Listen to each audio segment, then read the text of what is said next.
Hi, this is Corey Johnston, and today's lesson is going to span the range of the 16th to the 33rd verses in the 11th chapter of Paul's second epistle to the Corinthians.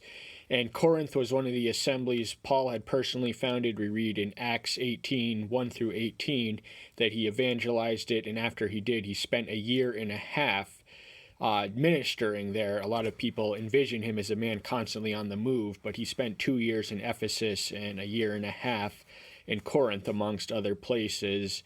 And everything, we have no reason to believe everything was not running smoothly and operationally sound when he departed. But since he departed and because he departed, a variety of illnesses set into the healthy and flourishing assembly that he had founded. And so he gets wind by the word of Timothy, or he sends Timothy when he gets wind of the word that these maladies had set in on the healthy body he had left. He sends Timothy, a trusted and loyal lieutenant, the pastoral protege, to whom two of the pastoral epistles are directed.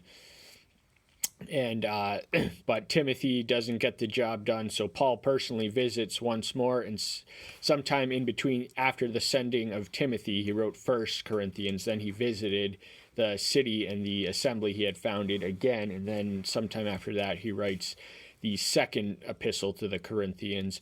But the context when this is established, this begins really in the 10th chapter, and I did one on that recently, Corey Johnston, 2 Corinthians 10 in the YouTube search engine. But there he defends his apostolic authority because there was a resistance towards Paul that developed once he left. There were factions which had accumulated around Peter and Apollos, and some remained attached to him, but Paul and the individuals around whom the factions had accumulated were of the similar mindset. They were not competitive, but Paul feels compelled to stamp and defend his apostolic authority in order to lay down the line on these Judaizers, these false teachers. Then we read of false apostles in the 11th chapter. These are men who claim the prerogatives of Paul's office, and one of the reasons they were going to get away with it is because Paul was not, from his own admission and own description, he was not an eloquent preacher, but he was content to sound like a fool if it spread the wisdom, and that paradox is expressed in the 18th to the 31st verse in the first chapter of the first epistle. But now we're going to take off from the 16th verse, where he again is defending his claim to authority, not by anything he had done spread, but what he had endured on behalf of the message he came to proclaim.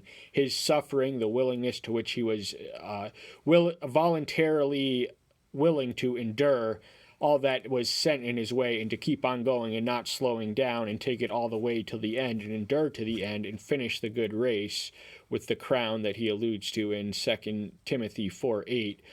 But this was all part of the biography. This is biographically informative of Paul's ministry, and Paul is not the most biographical of authors. He only includes information which is relevant to him when completely necessary. Here he feels it necessary in order to lay his superior claim over these false apostles who had crept in unaware and were spreading the seed of subversion, which was ultimately resisting and supplanting and challenging his authority. So the 16th verse reads, "Again I say, let no one think me to be a fool, and if otherwise, at least receive me as a fool, for me to also boast a little." Paul wasn't afraid to sound foolish or to look foolish in the cause he was engaged in, and he identifies the foolish as among the people that Elohim has chosen from the world for the moment in time that they found themselves. They were chosen to the cause of the spread of the good news, which Paul was very much in the lead of, and he was not afraid to sound or look foolish for it, because the foolishness of Elohim is wiser than the wisdom of man. But he does compel to boast, and he's implicitly chiding them by suggesting that they listen to fools, so listen to me as I sound like a fool, because you honestly don't know the difference. When I speak not according to the master, but as in foolishness, in this boldness of boasting. So he's identifying the source and the power through which he speaks. It is not according, his words are his own. He was careful to distinguish that what he was saying was not he had not received what he was saying as direct revelation, so anything he has to say outside of a direct message is bound to be foolish, but he has confidence in what he's boasting and in the foolishness that it sounds, that it speaks truth to the heart.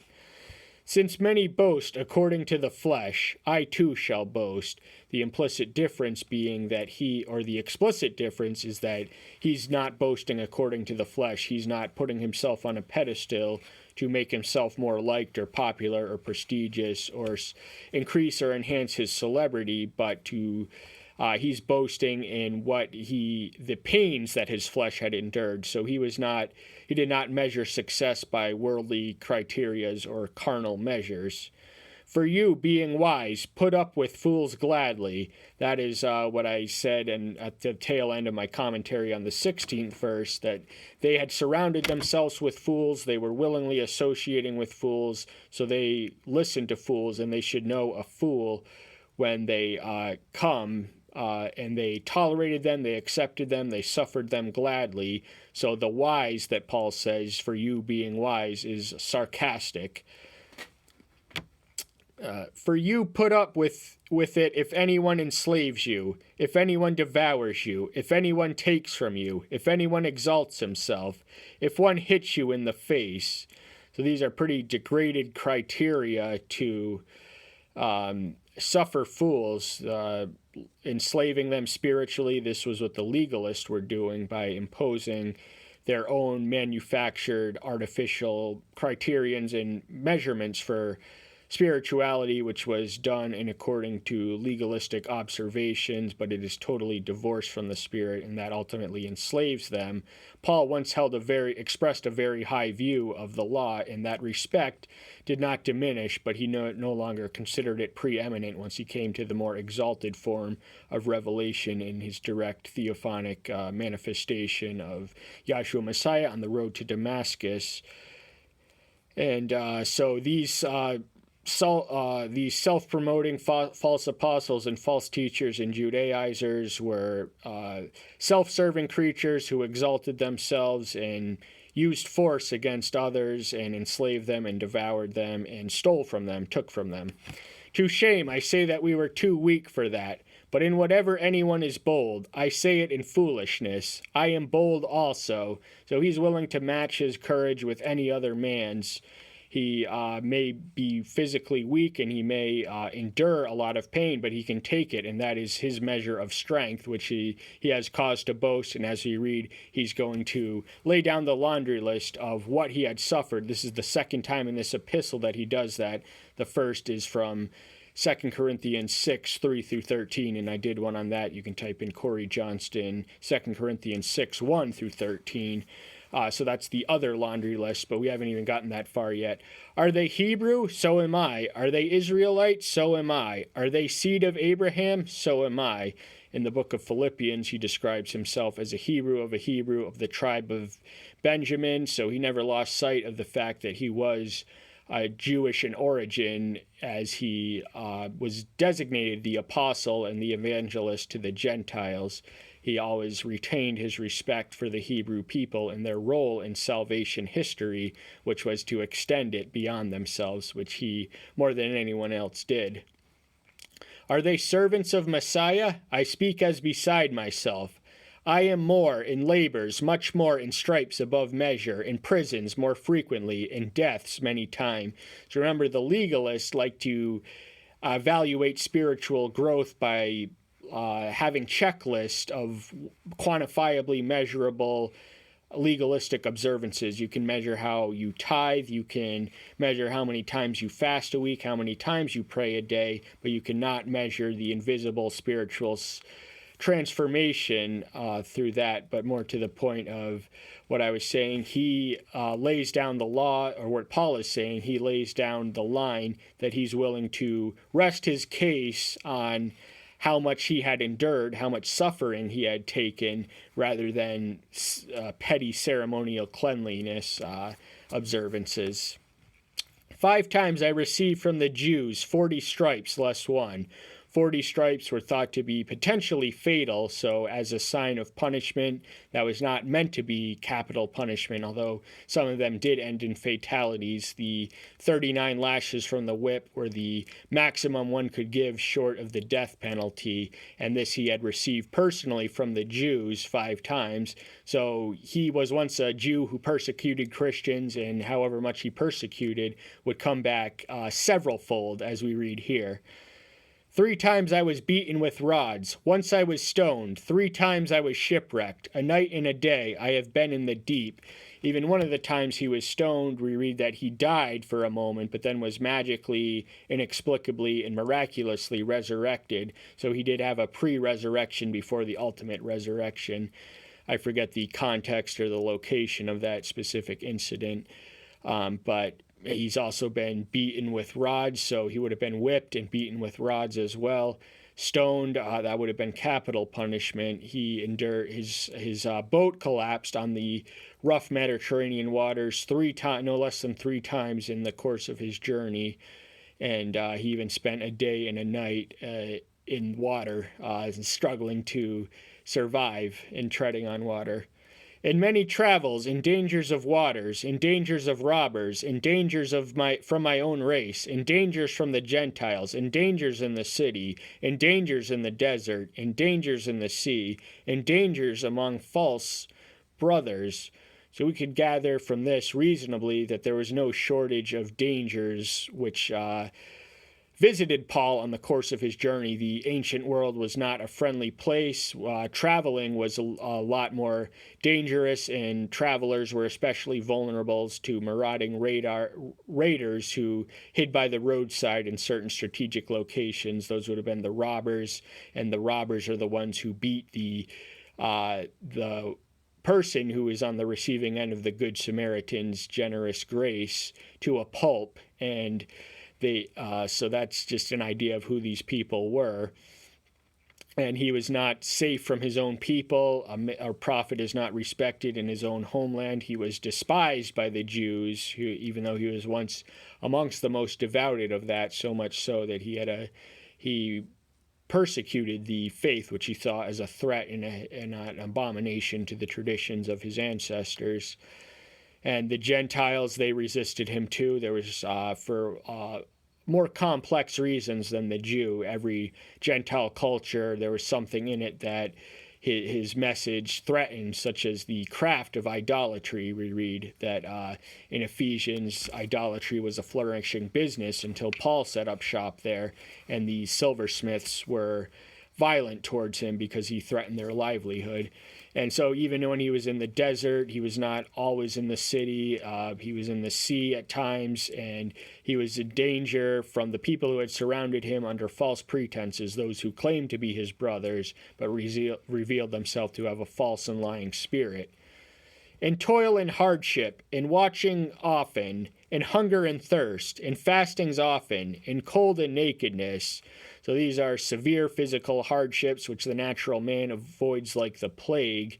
Hunger and thirst, our bodies can only function and flourish inasmuch as their appetites for hunger and thirst are satisfied, but the spiritual discipline of voluntarily fasting and praying while you starve yourself, else you're just not really fasting, you're starving yourself, is conducive towards good and productive ministry.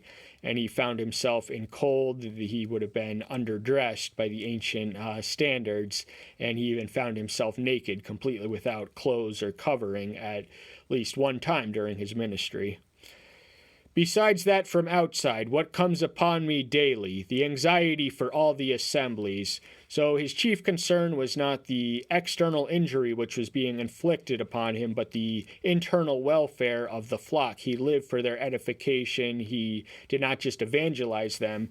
In today's church, evangelists are almost hit and run. They go from one location to the next and don't don't really edify them, the people they preach to. But Paul did not have that luxury. He had to watch over what he had planted in order to make it nurture, grow, and flourish. Who is weak? And am I not weak? Who is made to stumble? And I do not burn. So he was aware of the fact that he was weak, and he boasted in his weakness. We're going to read in the next chapter that he learns to boast in his weakness, because in them and through them the strength of Yahweh is revealed. That's the great thorn in the side, of which we don't know precisely what the nature of the injury was, but we gather it was a physically debilitating ailment in his flesh that slowed down his ministry, at least from the physical standpoint, but he's revealed the greater purpose for having this permanent pain by his side was to remind him of the grace of Yahweh, who had enabled him to do all that he did for the one he did it for.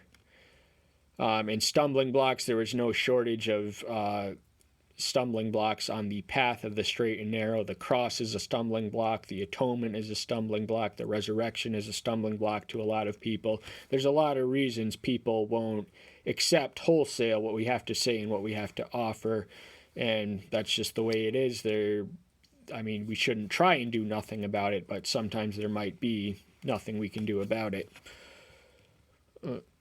If I have to boast, I shall boast of matters that show up my weakness. So even before his more famous expression in the 12th chapter, 7th through 9th verse, he learns to boast in his weakness, because as we read in the next chapter, it is through those weaknesses that the strength and grace of Yahweh is revealed and manifest. So he did not boast in himself. He did not brag without reason. He only listed this because his very authority and his claim thereto was being threatened by false apostles who were not the authentic article that he was. They were not willing to endure what he endured for their lie that he was to endure for his truth. Now, not a single apostle denied the resurrection, and I think Chuck Colson, the former political operator of Nixon of Watergate fame, who became a born-again Christian and really did a lot of things for prison Bible schools. He became convinced of the resurrection through Watergate, because 12 men couldn't keep a secret for however X amount of time, and these apostles were willing to maintain their confession of the truth all through 40 years, and no one died for a lie, but these Watergate men were willing to turn on each other at the threat of something less than death. The Elohim and Father of our Master Yahshua Messiah, who is blessed forever, knows that I am not lying. So they may dispute his claims, they may call him a liar, they may smear him as an exaggerator or embellisher, but he knows that what he's saying is truth, and he's willing to take it to the bank by claiming that Yahshua, the same one in whose name they all claim to minister, would say the same thing. So he had no reason to compromise his conviction in his own honesty and integrity. In Damascus, the governor under Aretas, the king, was guarding the city of the Damascenes, wanting to seize me. So this laundry list of persecutions he endured is not presented in chronological order. This brings us back to the beginning. In the 9th chapter of Acts, we read that the city he was en route to round up and arrest the Christians, he ended up preaching at by the time he got his sight restored. So almost immediately, in fact, he was motivated by the message he had been called to proclaim, and he had to escape from the town because he had created a riot in the synagogue where he preached. But through a window I was let down in a basket by the wall, and escaped from his hands. So from the beginning the Gentile rulers and principalities wanted him seized. Damascus, there would have been a synagogue in there, So it would have had a Jewish presence. The earliest preaching occurred in the synagogue. It wasn't until they were expelled from the temple and the synagogue sometime around the 50s that the assembly came into being, which would evolve into the churches by the 300s when Constantine converted the Roman Empire en masse. And prior to that time, before the institutional formation of buildings, Christian congregations met in people's homes, private homes, which were designated assemblies. And that's all the time we have for today. Thank you so much. I'm so glad you're here. Stay tuned until next time. I'll see you soon. Bye-bye.